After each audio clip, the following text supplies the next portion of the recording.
we're going to help you out here, how to find your local media. So I just decided to go back to my hometown, Rockford, Illinois here, and not literally, but figuratively here on the website, and look for, just type in a search, media in Rockford, Illinois, and this is what the Wikipedia page came up. So this is the kind of thing that you could do in your community as well. I'm going to click on that, and hopefully we'll go to the actual Wikipedia page. Here we are. And you can see here that what this is offering is information all about local radio stations, first of all. Some of them are going to be, here's the format over here, if you can see the different formats here, classic hits and Christian and oldies and whatnot. But some may have a talk format. Here's one that has some news talk in its format as well. That potentially, depending on, again, if you listen and figure out whether or not there is a talk show opportunity, that might be something for you to contact. Again, going back to consolidation, we have fewer and fewer actual news operations anymore. So here we go with AM radio, and that's still where the bulk of the news talk is. We have WROK, News and Talk. We also have talk out of South Beloit here, WBEL. All right. It's also a Spanish language station, it looks like, too. So if you speak another language, that'd be great. Then we get into TV. So let me just click on one of these stations here, WIFR. That's a CBS affiliate. If I go down here and look for the website, and I click on the website, I can then go and take a look at their website and see what they are covering for their news. And most of these stories were on their news shows probably the day before or from that morning. You can play the video clips right here. But if you go down to the bottom of the website, and this is going to be the case for most media, newspaper as well, and Susan's going to get to that in a minute, you'll find in the footer, you'll find places to contact people. So if you'll see news tips here is one opportunity, and then about and contact, and I'm going to click on about and contact. And up comes the entire news team. And along the right-hand side here, do you see the contact WIFR? Here's where we have some contacts that would be helpful if I were trying to reach the editors or reporters involved. Now, first of all, you see this name here, the news director? I would not reach out to the news director. This is the person who's kind of the high-level chief of the operation. They're doing budgets, they're doing all kinds of high-level strategic thinking, and they're not going to do day-to-day stories. The people you want to reach out to are the story ideas here, news@wifr.com. And you can also see that, well, it looks like that's the main place. Here's the other one for news, the same website, news@wifr.com. And in addition, you can see more information about each of these people. So if you happen to know that some of these reporters were out there covering the news, and some of the anchors in a smaller market actually still do some reporting, they might be somebody you could reach out to individually. Don't worry about the Washington, D.C. Bureau. That's probably coming in through a network feed, and they would not be the kind of contact to make. Now, I would think the best way you would know who to contact at a TV station would be because you watch their newscast and you have an idea of the kinds of stories they cover, right? And who does things. I mean, there may be little features on Business of the Week, or there may be a charity coverage, you know, of a group building a playground or doing something for filling sandbags for a flood or whatever. That's right. And we also see the term down here, multimedia journalist and producer.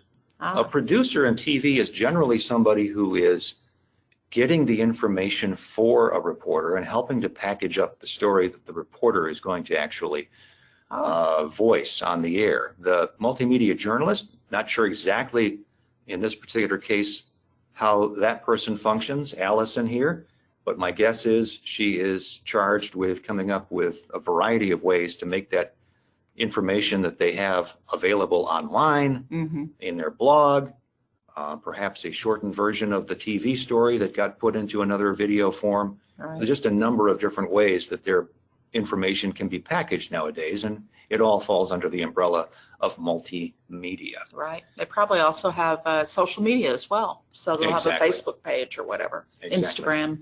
So this is a general way to reach out to a local TV news shop. And if you don't see information about, okay, here's where to send a story, or here's where to send a news release, at least take a look at the phone number right here. This number right here. That's the number to call the news department. Mm-hmm. Who should you ask for? I would ask for the assignment desk or the assignment editor. When you get that person on the line, ask them, say, I've got a news release. Who do I send it to? They will tell you. If there is more than one email, they will tell you that. And then I would also go a step further. And I would say, well, for this or other news releases that we want to send, what's the best time of day? Do you care whether it's an email, or do you still take faxes, or what form are you looking for?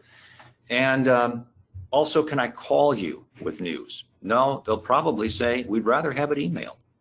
Yeah, that's true. You're going to find that I know that this decision study that I mentioned earlier talked about how people still want something written. You know, they prefer to have it emailed, but if you do a news release or an invitation or a fact sheet of some kind, that's the kind of thing they want to see. And the great thing about a news release is that it lends some credibility to your news pitch. Mm-hmm. If you just simply sent an email that said, I'm Joe Blow, president of the XYZ company, and I have a story about PFAS, that's not going to go nearly as far as a news release that explains what it is that you're trying to communicate. Right. And it's on your company letterhead, and maybe you have your WQA membership logo on there, or your professional certification, whatever. Right. And all of that lends to your authority and ability to speak as an expert, which is really what this is all about. You have expertise. You're trying to get that expertise across. Mm-hmm. All right. So let's move on. Where should we go next? Back? Well, as far as radio stations, Wes, would that be the same producer would be the person you'd look for? Well, very similar, similar, but the words take on a little different meaning. Mm. You're looking to find out, first of all, what the opportunities are. Do they have a local talk show? Mm.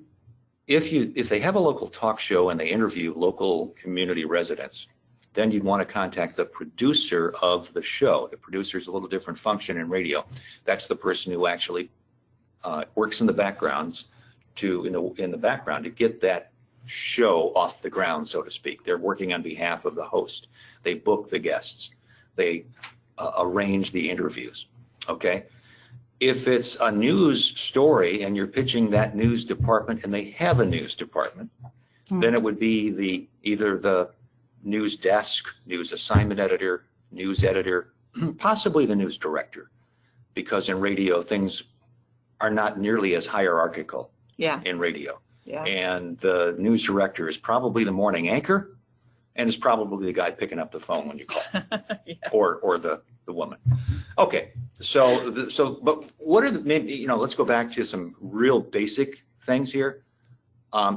You can get a radio station or a radio story done by simply a telephone interview. TV, they're probably going to have to send a crew to your business to shoot a video. Right. They're looking for pictures, and radio obviously doesn't have them. And yet, on the other hand, some radio reporters will go so far as to create video of the stories that they are covering for their website. For their website, that's right. Everybody's a multimedia journalist these days. So the fact that you think that the radio station isn't interested in your, I don't know, some factory tour or shop tour, no, they might very well be, and they might put something like that on their website, even though they can't put it on their radio program. Okay. Mm-hmm.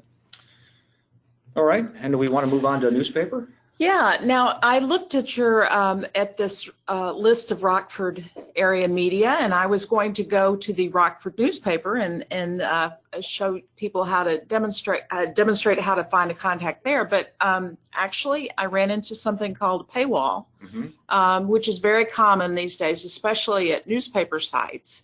You all know, if you've tried to read something that was in the New York Times or the Washington Post, that they're now trying to go back and they want you to subscribe to the newspaper or subscribe to the online version. And most newspapers have that. And so that's what happened when I looked there. So we decided instead to look at the local newspaper that I do subscribe to, the Naperville Sun. And this is it's owned by the Chicago Tribune. So that's why you see Chicago Tribune at the top. Here we are. Okay, so here's their homepage. And again, a subscription to, especially an online subscription, is not very expensive, and it's a wonderful investment in your business to be involved in your local community. So on the left here, I see top stories, and I see a story by Aaron Haggerty. And if you want to just click on that headline, Wes, to get to that story, I'll show you a real easy way that the Naperville Sun has. Now, I happen to know that from reading the paper that Erin writes about local business. She writes about city council decisions and that sort of thing.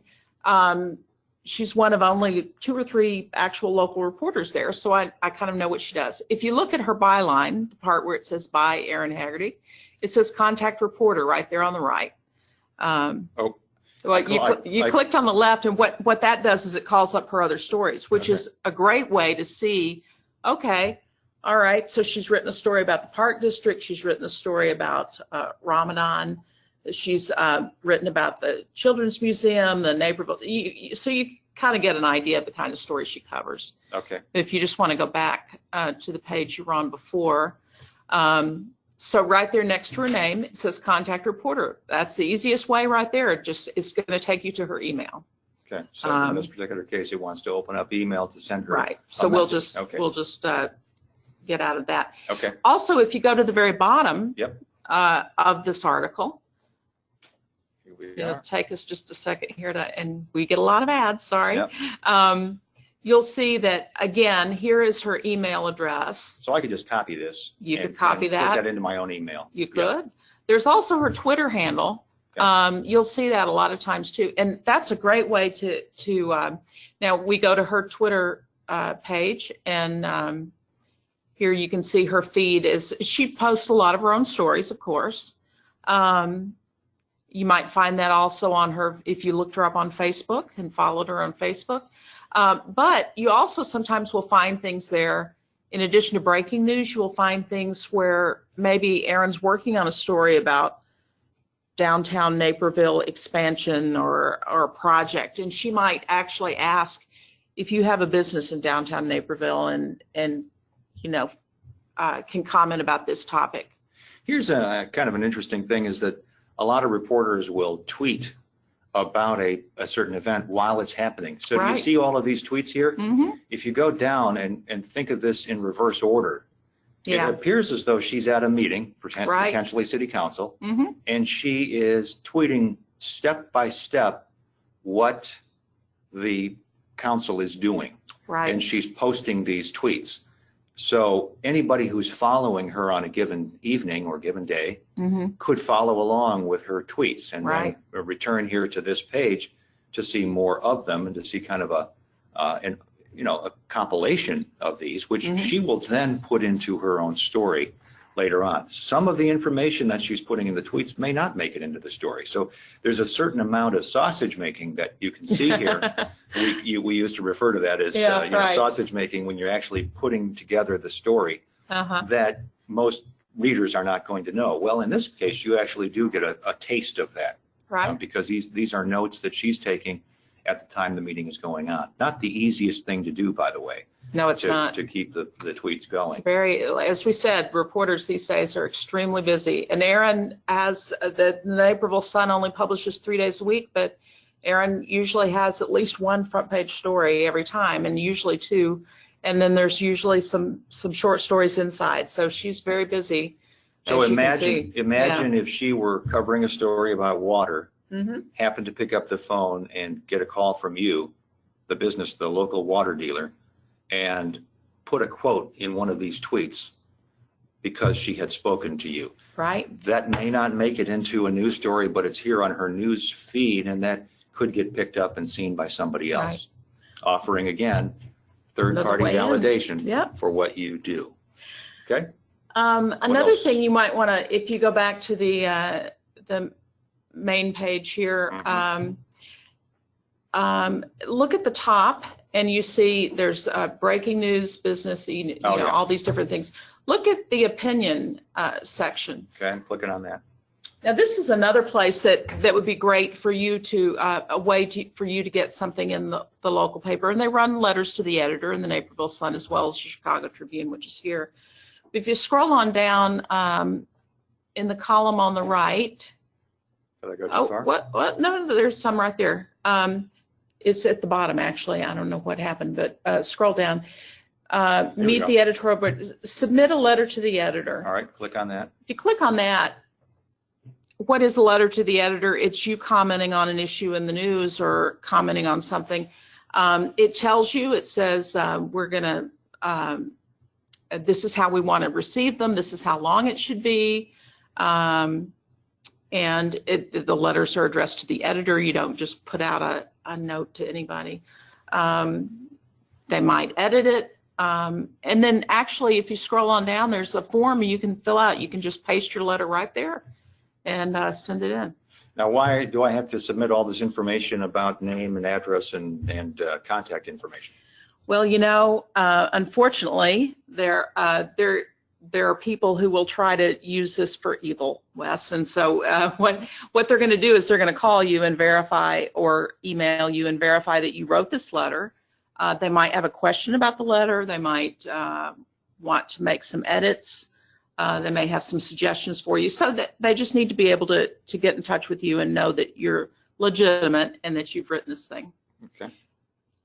Now, if you have something that's longer than just a quick comment on an issue in the news, you might want to do what we call an op-ed, an opinion piece. And I believe if you go back to the page before this, it also will have, here we go, submit an op-ed. Right. To the Tribune. In this case. The Tribune in this case, it's they own the Naperville Sun. So again, there's information. This is what we're looking for. We're looking for insightful commentary, well-written essays, well-reasoned expert analysis. We don't want an axe-grinding, spleen-venting tirade.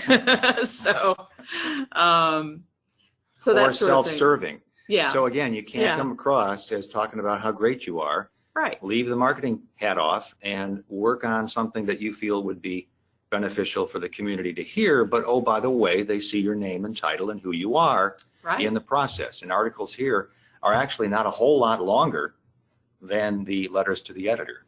Right. But they get just a better positioning within the paper.